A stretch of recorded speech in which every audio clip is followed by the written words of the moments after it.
how is this going to play for Israel? Or for Iran and Israel? Israel's already got its tail in a sling. I mean, there's international outrage against what's going on. They just ran an operation at the big hospital in Al Shifa, I think it is. Al Shifa, yeah, the one that was supposed to have all this tunnel network, and Israel came back now, surrounded it, attacked it. It's curious how the West spins this. So first of all, the Israeli Defense Force, not a single civilian was killed. The perfect military operation. I mean, to listen to some of their senior officers, this was the equivalent of Stalingrad or D-Day. I mean, this is how significant this fight was. But then you listen to the Israeli Defense Force, and some reportings come out in Haaretz about this. They say, don't believe the numbers about Hamas fires, because we simply drew a circle around Al-Shifa and said anybody who's in it dies.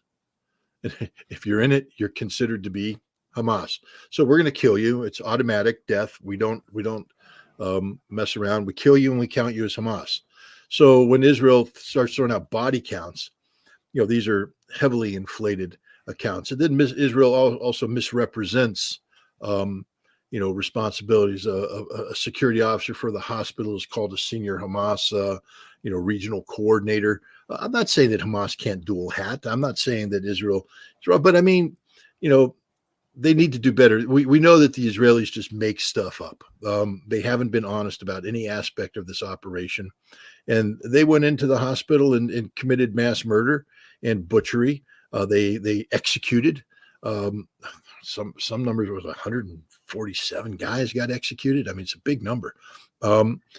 There's just the kind of stuff that in and of itself would normally be headline generating global condemnation, but it's just become so run of the mill. I mean, we're at the point now in the global community where, everybody's on the side of Palestine, but I mean, when these atrocities are thrown in front of you day after day after day, there's just this exhaustion level that comes up. And it's the same thing with these aid workers. These aren't the first aid workers that Israel killed, and they won't be the last aid workers Israel killed. These ones are different because they were nice people, had high profile videos. They're foreigners. They carry the passports that normally don't get you killed.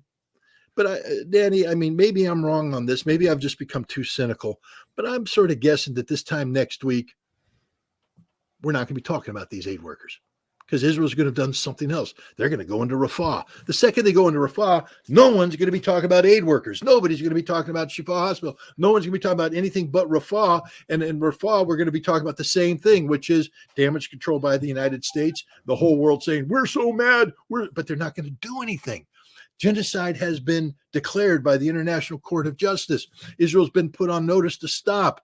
A resolution was passed at the Security Council of the United Nations telling Israel, cease fire. But there's no consequences for Israel's continued, thumbing their nose at this. This is the real story. Israel has absolute immunity because the world will do nothing because America won't allow the world to do anything. They killed these aid workers, 7 of them. But, the real loss, I mean, these are 7 people, but look, let's get racist here for a second. These are 7 white people and they make headlines, baby. But man, we got 30,000+ dead brown people. We don't care. I mean, it's just numbers. We're just, oh my God. Now we're waiting for the number to go to 35,000. Oh my God, 35,000 dead brown people. Oh my God, could it go up to 40,000? 7 white people. This is an outrage. I mean, this is, be honest, that's what's happening here. These are white people. They carry European passports, Canadian passports, and so there's outrage, but they'll be forgotten next week if Israel goes into Rafah, because there's only so much outrage a person can have. I've been outraged from the beginning, and I have to be honest. I mean, look at my eyes, guys. I'm tired. I'm exhausted from this, reading this stuff every day, trying to come up with, the mental, machinations of how do you wrap your head around the scope and scale of what the hell Israel's doing here? How do you, as an American, how do you wrap your head around the absolute failure of your government to stand up for anything? I mean, my God. There's an attack at the Crocus City Hall, terrorism. We're not talking about that anymore either. There's an attack in Moscow, and the United States comes out within minutes and says, we know who did it, ISIS. We know who didn't do it, Ukraine. Russia, there's no need for you to do this investigation. We know the answer. But no, Israel doesn't attack this one vehicle, but they attack the initial vehicle. Second vehicle comes up, takes bodies out, takes survivors out, tries to drive away. Bam, Israel hits that too. The third vehicle comes up, takes the survivors, puts it in. Bam, Israel hits that too. Not one, but two, but three vehicles targeted by the Israelis after they declared the route they were going on. After they said these are the vehicles that were marked and were in the timetable, Israel took them out, assassinated them. In the United States, what's the response? We're waiting for the Israeli investigation to make a final determination about what happened. And if whatever, we will respect whatever the Israelis say happened. And, it's war, and war's hell, and sometimes bad things happen. But we're going to wait for the Israeli investigation. So we're going to wait for the Israeli investigation when it's obvious what happened.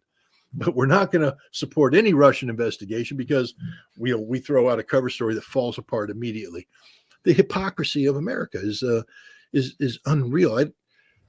Even today, when you're supposed to be saying, in the United Nations, condemning Israel's violation of international protocol, instead we're telling the Iranians, don't you dare retaliate. Don't you dare retaliate. I mean, God, I just think that the world has become exhausted by the Palestinian issue. And the sad thing is, I think that means that we're really not going to do anything collectively to stop what's happening. And this is going to become more of a big picture strategic thing. I do think that Israel's made a fatal error here. That when the final book is written on what Israel did, I'm going to move in just a little closer. I think my camera, all my moving around, getting emotional. And, you got a little. There you go. So there, I got to reset my camera there because even I was getting blurry eyed. But I was like, wait a minute, the camera was getting exhausted. Yeah, I moved it around too fast. I got to slow down. But but my point is, I think we're at a stage right now where we can't rely on outrage anymore because it's every day is just more outrage. We have to take a long-term approach to this, which is Israel has discredited itself as a nation, and we need to continue to isolate Israel on the international stage, put pressure, and it's working. Look, Benjamin Netanyahu gave a very impassioned speech the other day where he acknowledged we're standing alone. I mean, there's almost panic in his voice. He recognizes, the consequences of what's happened. And he's also has to start to come to grips with the fact that, Israel is becoming an issue for American presidential politics. That's something that Israel doesn't normally have to worry about. Israel normally has both parties locked up. I mean, all you have to do is go to the annual AIPAC meeting that takes place, in the spring and time period, and you see, it's Republicans and Democrats just pushing each other aside to see who can get up on the stage and be most ass kissing for Israel. And so Israel has never had this problem where, what they're doing now is impacting the presidential campaign, because if Joe Biden continues to stand by and do nothing while Israel commits atrocity after atrocity after atrocity, he's probably going to lose the election, because there are critical swing states, Michigan, Wisconsin, where you have populations that are saying, we're done. We're not doing this. We can't support him because of what happened here. Now, he loses those people, given the razor thin margins that he won those states by in 2020. He's going to lose those swing states. And then, Donald Trump is the president of the United States. And so Joe Biden knows this. And so, we have a situation where the United States will probably begin to put more and more pressure on Israel in the long term. And so, we're just in this very strange new reality where Israel is being condemned globally, uniformly. The United States is starting to drop support. So now we come back to me putting on my Iranian hat, and I'm advising Khomeini. And you've got all the hotheads saying, got to bomb, got to retaliate. And I'd say, sir, eventually we do. We have to establish deterrence. We have to make sure that Israel understands that if they attack us at this nature, that there will be a retaliation. But maybe not. Maybe now is not the time to do it, because strategically speaking, Israel just further isolated itself. Now, if we don't retaliate, the debate in the United Nations will be clean. It'll be solely about Israel's violation of diplomatic norms and standards, international law. And this will further isolate Israel in the eyes of the world. And that's our strategic objective. We're going to rebuild. We're going to continue to put the pressure on. The Israeli economy is collapsing. Hamas has told us not to panic, that they got this under control. So I don't think we need to go around shaking this up too much right now. This is actually unfolding to our strategic advantage. Yes, we took a big hit today. We lost 4 extraordinarily influential and important people, but we can replace them. What we might not be able to do is rebuild a global coalition that we've assembled if we allow ourselves to get involved in a cycle of escalation that leads to a general war between Iran and Israel, because at that point in time, no one will ever talk about Hamas in Palestine again. And this is what Israel wants. Benjamin Netanyahu right now is desperate. You heard it in his voice as he gave that speech. This is a desperate man. And he's desperate politically because he's under attack, but he's also desperate personally because once he stops being prime minister, he's going to be arrested and put on trial for corruption. And he's going to lose that trial. And not only that, he's going to be held accountable by a nation that blames him for everything that's happened here. So he needs to pull a miracle out of the hat, so to speak. And he can only do that by being the savior of Israel, not just about defeating Hamas, but solving the Hezbollah issue, solving the Iran issue. And this is the direction he's trying to take Israel right now, into a general war with Hezbollah and Iran, under the assumption, and it's not a wrong assumption, that if he can get Iran to attack Israel, the United States will have to join him. And then it's over. And then it's over for Palestine. It's over for Hamas. It might even be over for Hezbollah in terms of the world. It'll become this big global confrontation that's going to be about, global energy security. It's going to be about the flow of oil. Whole different conversation.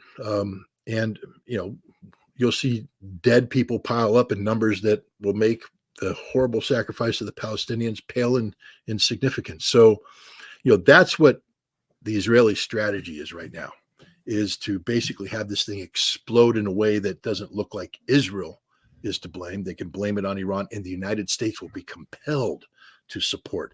The U.S. doesn't want to. We've been saying we don't want to, we don't want to, we don't want to. But there's no way a president, especially in an election year, can allow Iran to attack Israel and get involved in an existential level conflict and sit back and go, hey, it's Israel's fault. Can't do it. So they're going to have to get involved. It's going to have to be decisive, because it's going to be a general war between the United States and Iran. And if I'm advising the Iranian president, I'm going to say, we don't want that. Right now, we're winning. We're winning this argument. We're winning this debate.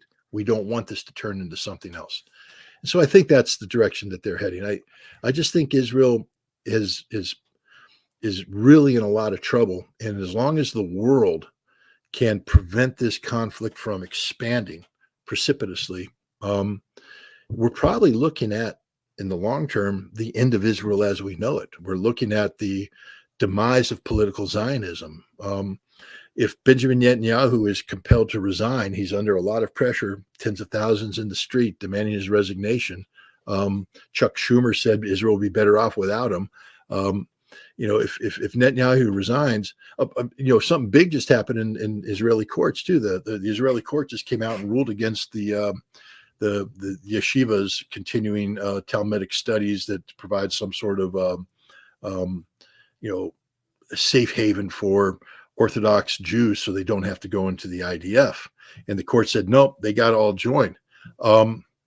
If that happens and Netanyahu doesn't stop it, the far right-wing parties that have rallied around Netanyahu are going to drop out of that coalition, and then it's done. He's out of power.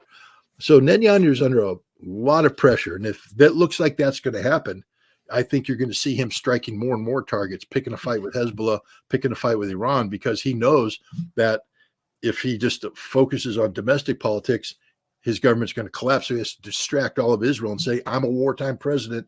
We have big fights. I've been warning you for decades about the Iranian threat. I've been warning you about Hezbollah. We have to strike. And, that's very dangerous situation right now. Very, very dangerous situation. So if I were advising the Iranians, I would be saying, don't do anything right now. Talk, say things, don't do anything, because let Netanyahu collapse, let him go away. And then you're going to then the problem starts solving itself, because now Israel is going to become caught up in this domestic crisis. Remember how many times it took, how many elections they had before they finally got a stable governing coalition, this fanatic neo-Nazi Zionist coalition. It's the only one that could have been assembled. Those political divisions in Israel haven't gone away. There's going to be a whole bunch of recrimination coming out. If Benjamin Netanyahu goes away, and I believe he will, you're going to see Israel. Remember, there was a period of time leading up to this election that the Israeli president said Israel's on the cusp of a civil war. A civil war. All those underlying tensions haven't gone away. So if I'm an Iranian, I'd say we need Netanyahu unplugged, thrown to the side, and then we need to sit back and let Israel consume itself politically.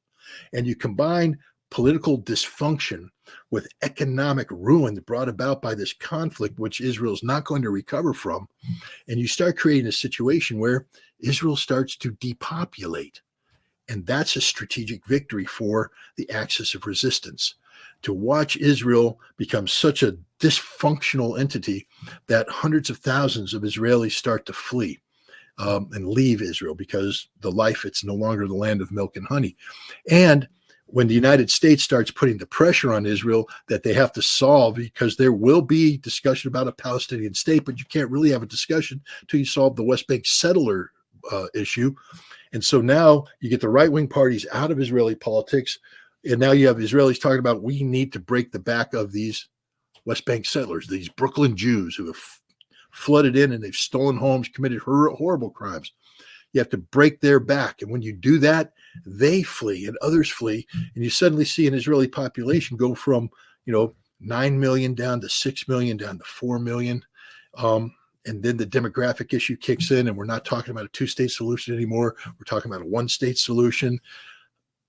For an Iranian, that's what you want. That's the direction you want all of this stuff to go into. So let it play out. But unfortunately, that's the fancy way of saying stand by and let more Palestinians die, because that's what's going to happen. They're going to die in large numbers. Thank you for tuning in to my latest video. I appreciate all of your support. This channel, however, needs your help.